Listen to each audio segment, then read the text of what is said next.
Python でバーコードを生成する方法。まずは、実験用の仮想環境を作成します。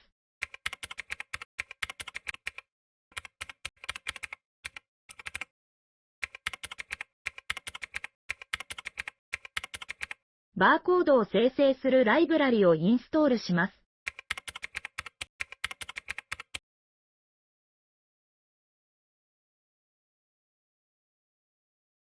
では、コーディングしていきます。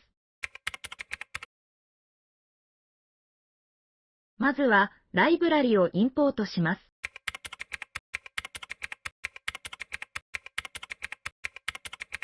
いろいろな企画がある中、今回は Jan コードで作成するため、ここで Jan を指定します。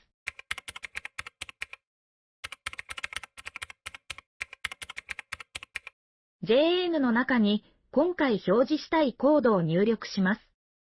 今回は私の大好きな牛乳の Jan コードを入力しました。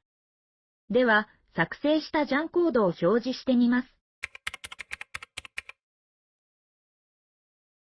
問題なく作成されましたね。